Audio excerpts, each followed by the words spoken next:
We believe that the tuna is a noble fish. My name is Joe Hamby. I'm a San Pedro boy, and I'm in the tuna business. When I was a little kid, I used to come down to the dock when the boat would come back. They'd make these long trips down to Peru, and they'd come back with everything from tuna to bananas. It was a big celebration to see the boat come back, and they'd open up the hatches and you'd see all of this tuna that was caught and brought back to the canneries in San Pedro. Yeah, Toma was my grandfather. He was one of 8 brothers. He was the son of a butcher from the island of Brač, the village of Selca in Croatia. When he came to San Pedro, he got into the fishing business. He would do things like, and he didn't speak much English, so the word that I heard most from him was "čekaj," which means like, wait a minute. Because I imagine a little kid less than 10 years old, tagging after his grizzly old fisherman from the old country. And he would do things like, we're going to get a sheep from an auction downtown LA. He'd get my dad to drive his sedan. They would buy a sheep. Imagine a sheep in the back seat of a car coming back to San Pedro, for then he puts it in the backyard and feeds it for like a week, fattening it up a little bit. And then the next Sunday, butchering it.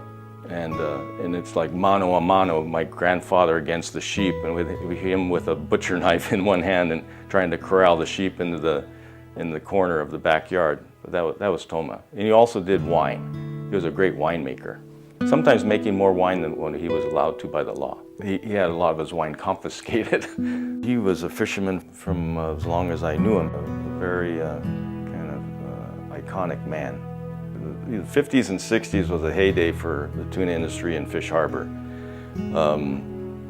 But then as wages went up and the canneries became uncompetitive, the business migrated to the west. And with that migration of the business came the need to have new relationships, new ways of doing business. The boats, instead of going down to Peru, they basically went west, and they fished out of places like American Samoa. And there's a new breed. The boats became bigger, and instead of boats fishing anywhere, countries started declaring their 200-mile limits. And in the Western Pacific, the fishing grounds the most productive fishing grounds are in the EEZs of 8 island countries.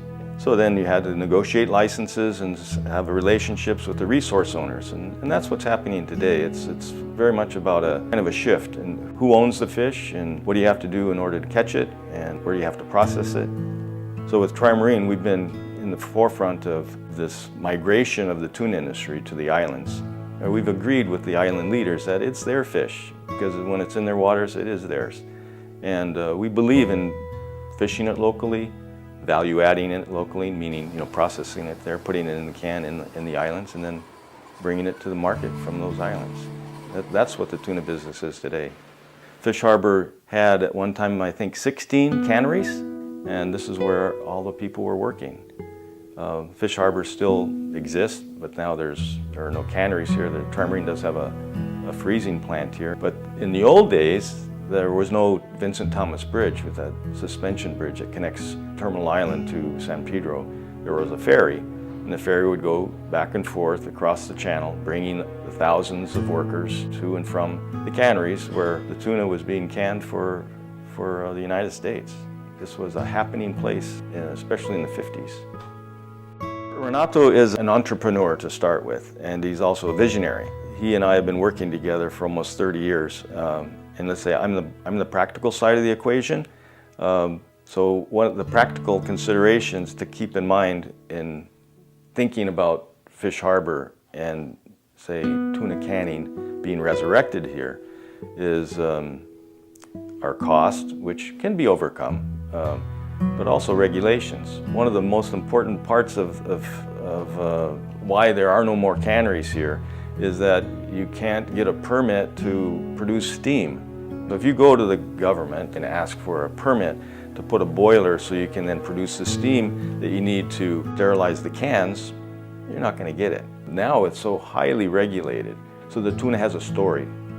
That is what we believe in. We believe that the tuna is a noble fish, and and it's a great nutritional product, all of that happy stuff. But most importantly, it's providing jobs, providing a livelihood, and sustaining a culture. You know, I come from San Pedro. My grandfather came from Croatia, and the tuna business has provided both of us with jobs. And that's why I'm proud to be in the tuna business.